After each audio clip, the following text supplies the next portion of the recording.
हम एक और सीरीज़ की सम यहाँ पर निकालेंगे। ये जो सीरीज़ है वो है 1 + 1 × 2 + 1 × 2 × 3 + 1 × 2 × 3 × 4 plus until nth number n हम यूज़र से एक्सेप्ट करेंगे। अगर n 1 होगा तो सम 1 होगा, n 2 होगा तो सम 1 + 1 × 2 होगा, n 3 होगा तो ये 1 + 1 × 2 + 1 × 2 × 3 होगा। इस तरह से जो नंबर का इंक्रीमेंट है वो हम n से डिसाइड कर सकते हैं।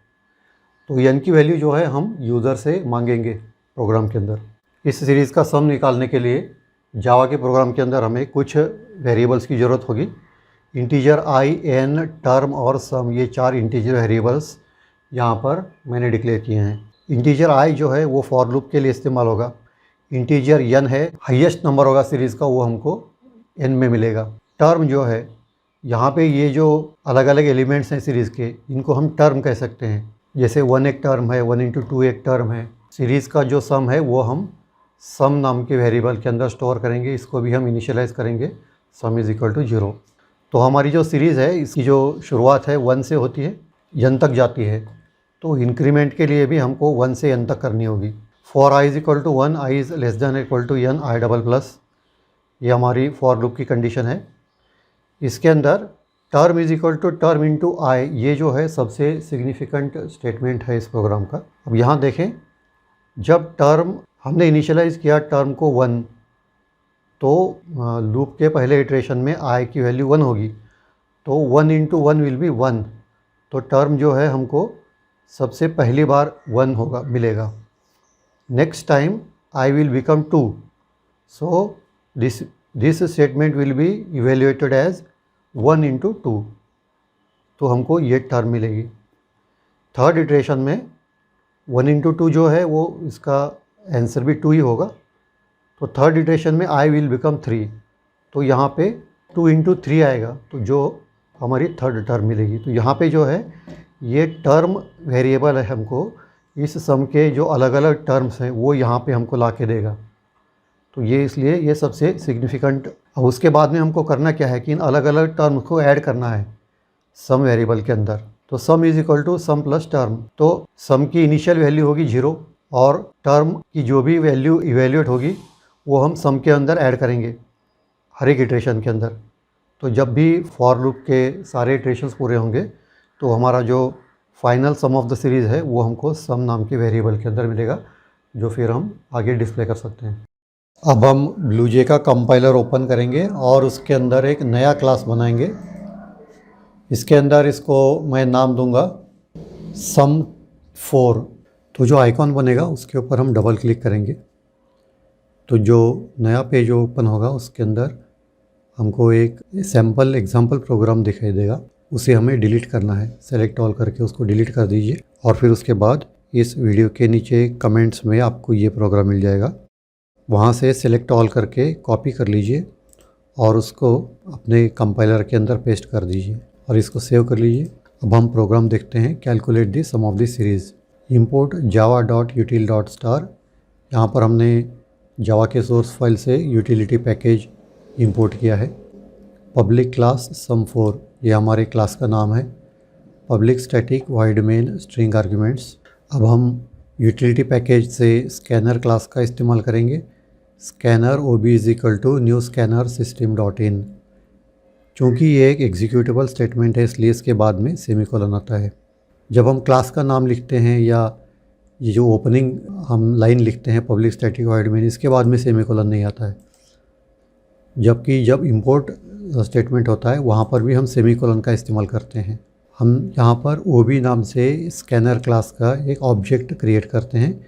Scanner ob = new scanner system.in statement से। इंटीजर i, n, सम और टर्म। इंटीजर i हमको फॉर लूप के लिए चाहिए। इंटीजर n हम यूज़र से इनपुट के लिए यूज़ करेंगे। सम जो है क्लास का सम स्टोर करने के लिए हमको इस वेरिएबल की आवश्यकता है। इनिशियली हम इसको 0 से इनिशियलाइज़ करेंगे। टर्म जो है और एक वेरिएबल है जिसका इस्तेमाल हम इस सीरीज़ के जो अलग अलग टर्म्स हैं उनको रिक्रिएट करने के लिए इस्तेमाल करेंगे। इसकी जो इनिशियल वैल्यू होगी 1 होगी। System dot out dot print ln in bracket in double quotes enter the value of n। जब हम प्रोग्राम रन करेंगे तो सबसे पहले हमको ये स्टेटमेंट दिखाई देगा, n is equal to ob dot next int, और जो कर्सर होगा वो डेटा एंट्री बॉक्स के अंदर दिखाई देगा, n is equal to ob dot next int. यहाँ पर हम नेक्स्ट इंट नाम का ये मेथड है स्कैनर क्लास का, तो इस मेथड को इन्वोक करने के लिए हमको एक स्कैनर क्लास के ऑब्जेक्ट इस्तेमाल करना पड़ता है। तो OB जो है स्कैनर क्लास का ऑब्जेक्ट है, ये हमने यहाँ पे पहले डिक्लेयर किया। अब इस क्लास के मेथड को इस्तेमाल करने के लिए OB डॉट नेक्स्ट इंट ऐसे हमको लिखना पड़ेगा। तो ये मेथड जो है वो सिर्फ इंटीजर एक्सेप्ट करेगा यूज़र से।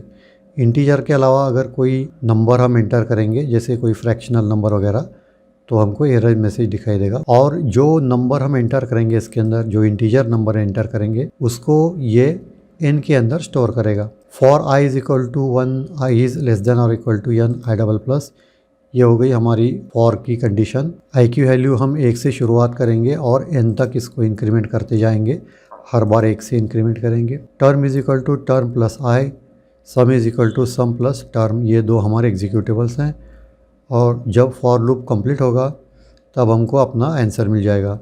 System dot out dot print ln in bracket in double quotes sum of the series is, ये टेक्स्ट जैसा का वैसा प्रिंट होगा आउटपुट के अंदर, और plus sum, plus text print करने के बाद में अगर हमको वेरिएबल दूसरा प्रिंट करना है तो उसके लिए हमको प्लस का इस्तेमाल करना पड़ता है। और सम लिखेंगे तो ये वेरिएबल की जो फाइनल वैल्यू होगी वो यहाँ पे प्रिंट होगी। क्योंकि ये लूप के बाहर है, लूप के अंदर जो भी सम की वैल्यू आएगी तो वही एक बार यहाँ पर प्रिंट होगी। और फिर ये हमारे दोनों क्लोजिंग ब्रैकेट्स हैं। अब हम इस क्लास को सेव करेंगे और फिर कंपाइल करेंगे, और नीचे हमको class compiled no syntax errors इस तरह का मैसेज दिखाई देना चाहिए। अब इसके बाद हम प्रोग्राम के आइकॉन पर राइट क्लिक करेंगे और वाइड मेन स्ट्रिंग आर्ग्यूमेंट्स को सिलेक्ट करेंगे। उसके बाद में हम ओके पर प्रेस करेंगे। अब मैं n की वैल्यू 2 एंटर करता हूँ, देखें क्या आता है। Sum of the series is 3। अब प्रोग्राम को हम दोबारा रन करेंगे। Enter the value of n, अगर मैं 3 एंटर करूँ तो हमको मिलेगा sum of the series is 9। इसके बाद और एक बार enter the value of n, 4 enter करें, sum of the series is 33। तो इस तरह से n के अलग अलग वैल्यूज़ एंटर करके आपको उसकी सीरीज़ की सम यहाँ पे मिलेगी।